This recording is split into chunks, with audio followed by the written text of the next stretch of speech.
नमस्कार मंडळी, जयास क्रिएटिव्हिटी कॉर्नरमध्ये तुम्हा सर्वांचं स्वागत आहे। तर आज आपण चमचमीत आणि चविष्ट अशी कटाची आमटी तयार करणार आहोत। तर चला रेसिपीला सुरुवात करूया। तर इथे मी थोडं सुकं खोबरं घेतलेलं आहे, ते छान आपण तव्यावर भाजून घेऊया। आता खोबरं छान भाजून झालं आहे, त्यानंतर मी इथे एक मोठा कांदा बारीक असा चिरून घेतलेला आहे, छान तो पण भाजून घेऊया। त्यानंतर यामध्ये एक टोमॅटो टाकून घेऊया, 5-6 लसूण पाकळ्या आणि थोडं आलं टाकून घेऊया। हे मिश्रण छान असं खरपूस भाजून घेऊया। त्यानंतर इथे मी थोडंसं खोबरं जाडसर असं वाटून घेतलेलं आहे आणि यामध्येच आपल्याला सर्व मसाला भाजून घेतलेला आहे तो टाकून परत याला वाटून घ्यायचा आहे।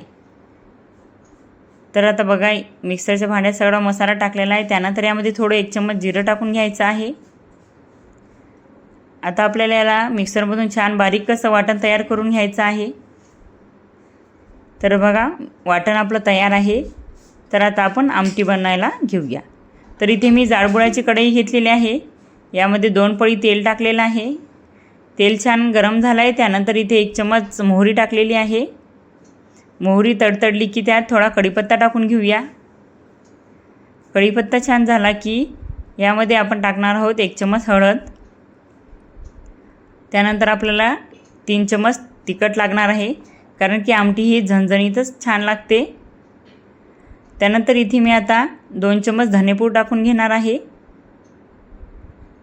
आता 2 चम्मच धनेपूड टाकली आहे। त्यानंतर आपण मिक्सरमध्ये वाटून घेतलेलं संपूर्ण वाटण इथे टाकून घेऊया आणि छान असा मसाला तेल सुटेपर्यंत भाजून घेऊया। तर हे बघा, मसाला छान असा भाजून झालेला आहे। आता आपल्याला यामध्ये हे डाळीचं पाणी टाकून घ्यायचं आहे। हे छान मी चना डाळ कुकरमध्ये शिजवून घेतलेली आहे आणि याच डाळीचं आपण पुरण करणार आहोत आणि याचं जे पाणी उरतं त्याचे आपण आमटी तयार करून घेणार आहोत। तर हे पाणी छान असं काढून घेतलेलं आहे आणि हे आता आपण मसाल्यामध्ये ॲड करूया आणि संपूर्ण याला छान शिजवून घेऊया। त्यानंतर इथे मी चवीनुसार मीठ टाकणार आहे, थोडी कोथिंबीर टाकणार आहे। एक छान उकळी आली की आपली कटाची आमटी तयार आहे। व्हिडिओ आवडल्यास व्हिडिओला लाईक, शेअर आणि सबस्क्राईब करा आणि तुमच्यासाठी मी पुन्हा नवीन पुरणपोळीचा व्हिडिओ घेऊन येणार आहे, तो नक्की बघा। व्हिडिओ आवडल्यास लाईक, शेअर